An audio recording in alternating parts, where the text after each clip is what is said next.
এই শাড়ি নেবেন? শাড়ি অনেক ভালো, তাঁতের শাড়ি। শাড়ি নেবেন কেউ? শাড়ি?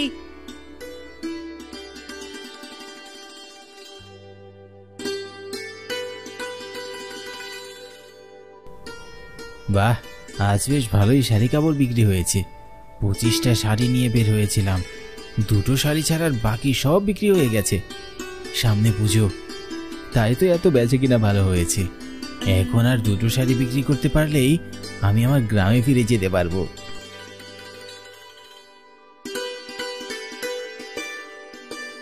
এই শাড়ি কাপড়ওয়ালা, বলছি এদিকে এসো।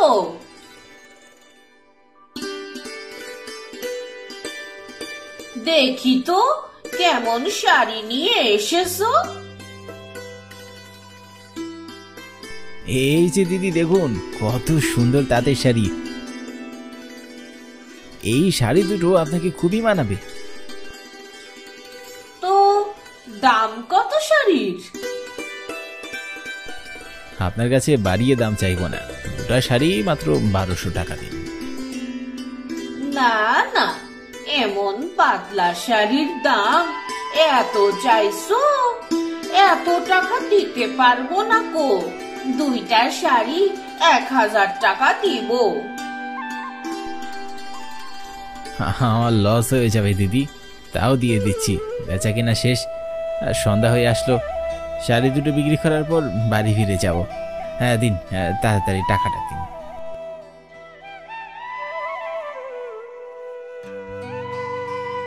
তো তোমার নাম কি শাড়িওয়ালা? কোন গ্রাম থেকে এসেছো?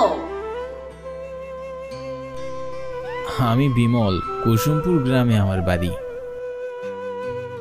উমা, কুসুমপুর? সে তো অনেক দূর। বিকেল গড়িয়ে সন্ধ্যা হয়ে এলো যে, তুমি এখন বাড়ি ফিরে যাবে কেমন করে গো? আমাকে স্টেশনে যাওয়ার পথ দেখিয়ে দিন দিদি, আমি ঠিক চলে যেতে পারবো। কিন্তু আমাদের বিলাসপুর গ্রামে তো কোনো স্টেশন নাই গো দাদা। আর সন্ধ্যার পর আমাদের গ্রামে কোনো রিক্সা বা গাড়িও পাওয়া যায় না। মহিলাটির মুখে এমন কথা শুনে আমি একটু চমকে বললাম, ওমা, সে কি কথা? তাহলে এখন আমি বাড়ি ফিরে যাবো কেমন করে? বেশ ঝামেলায় পড়ে গেলাম মনে হচ্ছে। চিন্তা করো না দাদা, একটা উপায় আছে। এই পথ দিয়ে তুমি আরো বেশ অনেকখানি সামনে এগিয়ে গেলে একটা ফেরিঘাট পাবে গো। তুমি গাড়ি না পেলেও রাত 8টা নাগাদ একটা ফেরি আসে গো, সেই ফেরিতে করে যেতে পারবে। ওনার মুখে এমন কথা শুনে আমি খুব খুশি হয়ে গেলাম। সেখানে আর সময় নষ্ট না করে দ্রুত গতিতে ফেরিঘাটের উদ্দেশ্যে ছুটে চললাম।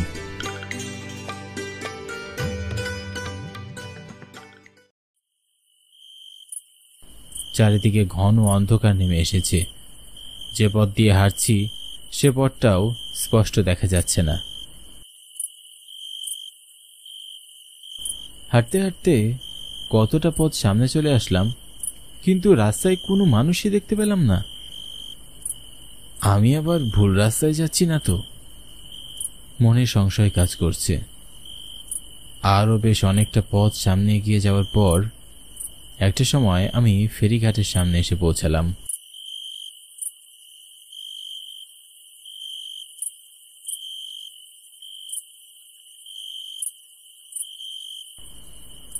কিন্তু কি আশ্চর্য, পুরো ফেরিঘাট একদম ফাঁকা। আমি ছাড়া ফেরিঘাটে আর কোনো মানুষ নেই। চারিদিকে ঘুটঘুটে অন্ধকার। এমন ভুতুড়ে পরিবেশ দেখলে যে কোনো সাহসী মানুষেরই ভয় পেয়ে যাওয়ার কথা। আমি ফেরিঘাটের আশেপাশে ভালো করে দেখতে লাগলাম, কিন্তু কোথাও কোনো মানুষের দেখা পেলাম না। এখন আমি কি করব? ফিরে এসে আবার চলে গেল না তো, নাকি আরো পরে আসব? কাকে জিজ্ঞাসা করব? কাউকেই তো দেখতে পাচ্ছি না। হঠাৎ করেই আমার চোখ গেল ফেরিঘাটের এক কোনায়। আমি দেখলাম অন্ধকারে একজন বৃদ্ধ লোক বসে আছেন। ওনার মাথার চুলগুলো এলোমেলো, দেখে কিছুটা পাগল মনে হচ্ছিল। কিন্তু ওনাকে ছাড়া ফেরিঘাটে আর কাউকে দেখতে না পেয়ে বাধ্য হয়ে আমি ওনার কাছে এগিয়ে যাই।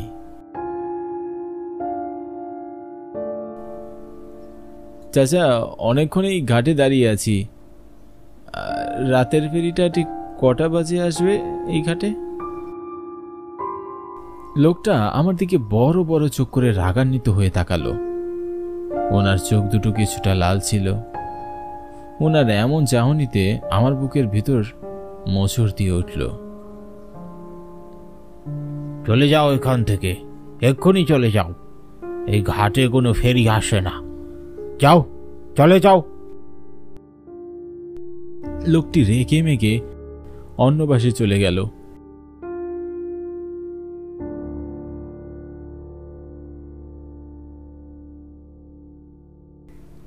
যা ভেবেছিলাম তাই হলো।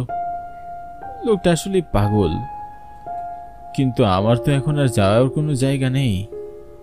তাই আমি এখানে বসে ফেরির জন্য অপেক্ষা করতে লাগলাম। অনেক সময় অপেক্ষা করার পর রাত যখন ঠিক 10টা বাজে, তখন পো পো শব্দে পুরো ফেরিঘাট মুখরিত হয়ে উঠল। আমার মন আনন্দে নেচে উঠল। অবশেষে আমি ফেরির দেখা তো পেলাম। একটা ফেরি ঘাটে ভিড়ল।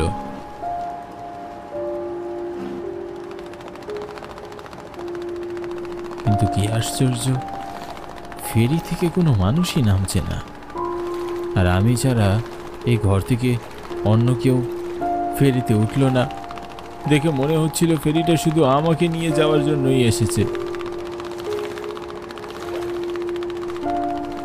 আমি ফেরিতে ওঠার সাথে সাথে ফেরিটা ছেড়ে দিল।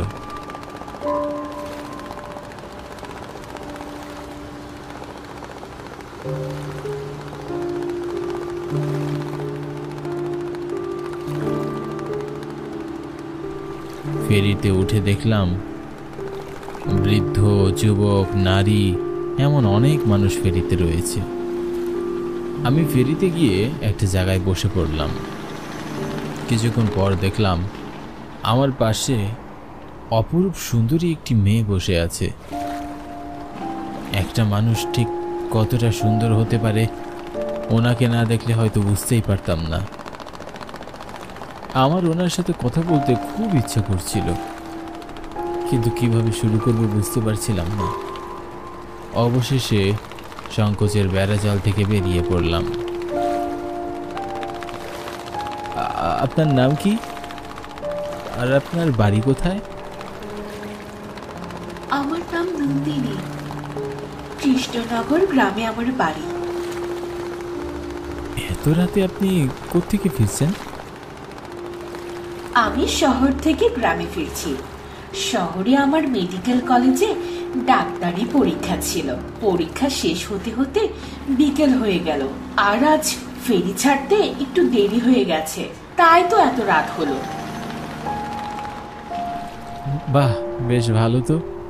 আমারও ডাক্তার হওয়ার অনেক স্বপ্ন ছিল, পড়াশোনায়ও বেশ ভালো ছিলাম। কিন্তু আমি ছোট থাকতেই অকালে আমার বাবাকে হারিয়েছিলাম। সংসারের ঘানি টানার দায়িত্ব এসে পড়লো আমার কাঁধে, তাই আর বেশি দূর পড়াশোনা করা হলো না। এখন আমি ফেরিওয়ালা, বাড়ি বাড়ি গিয়ে কাপড় বিক্রি করি। আমারও বাবা নেই। আমার দাদু আমাকে ছোট থেকে অনেক কষ্ট করে লালন পালন করেছেন। ওনার ইচ্ছে মতোই আমি মেডিকেলে পড়ছি। আমার পড়াশোনার খরচ আমার দাদুই জোগাড় করেন। মেয়েটির সাথে কথা বলতে বলতে আমি মেয়েটির মায়ায় জড়িয়ে গেলাম। তার সাথে আমার খুব ভালো বন্ধুত্ব করে উঠল।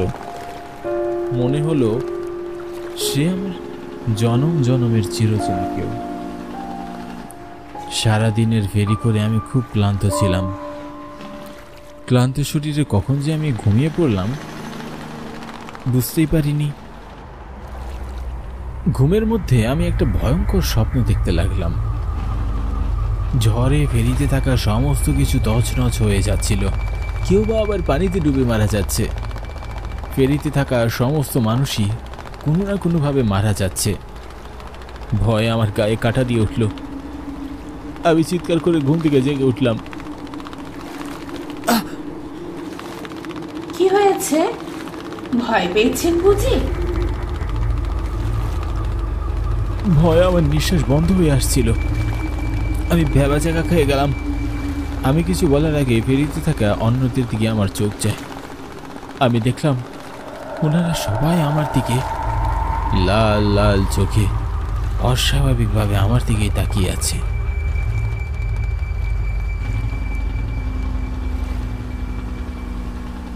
ভয় আমার গা কেঁপে উঠল।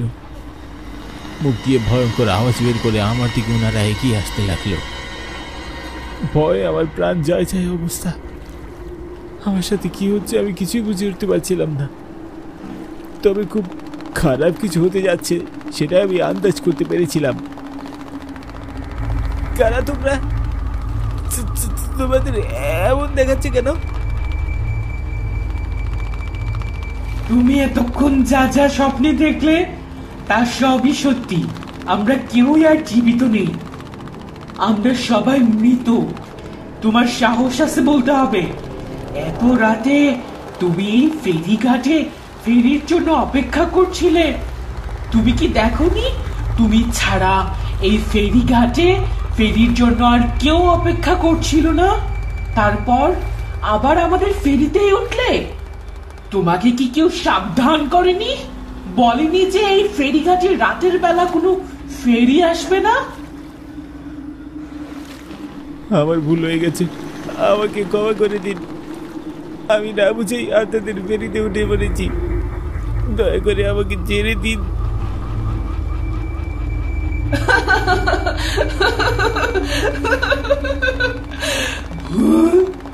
ভুল যখন করেছ তার শাস্তি তো তোমাকে পেতেই হবে।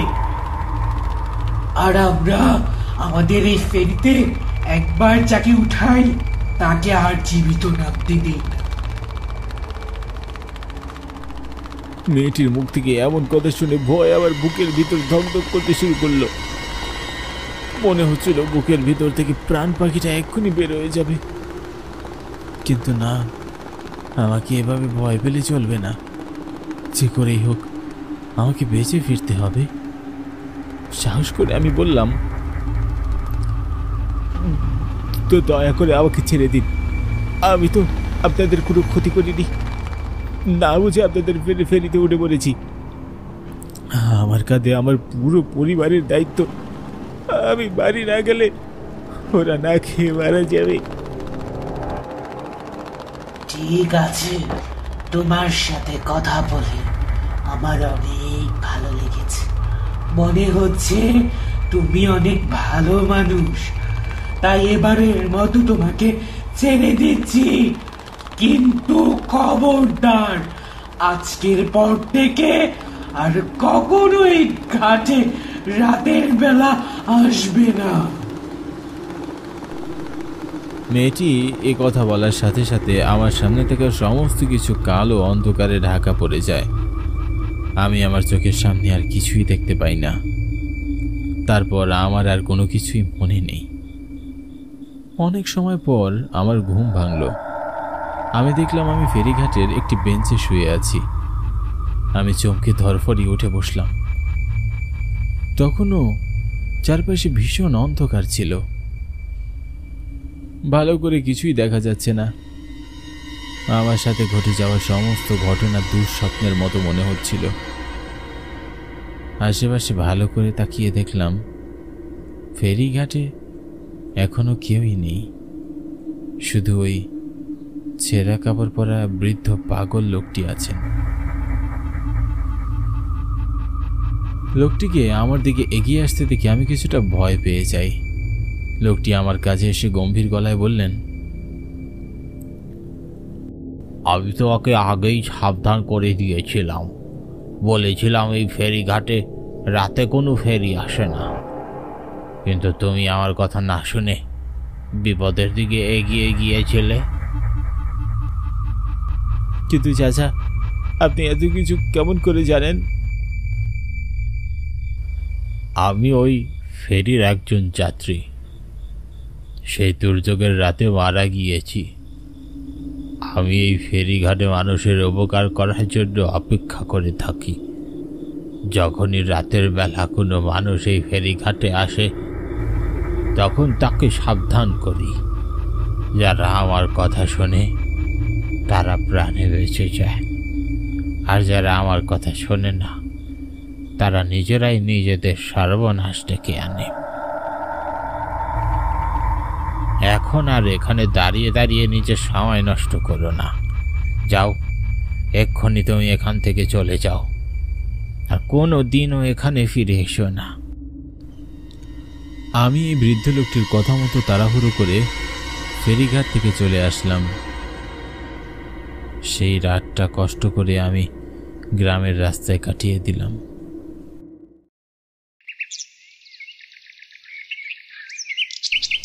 পরের দিন সকালে ভোরের আলো ফোটার সাথে সাথে একটি ভ্যান গাড়িতে করে আমি আমার গ্রামে ফিরে যাই। আজও সেই রাতের কথা মনে হলে আমার গায়ে কাঁটা দিয়ে ওঠে। সেই দিনের পর থেকে আমি আর কখনোই বিলাসপুর গ্রামে যাইনি।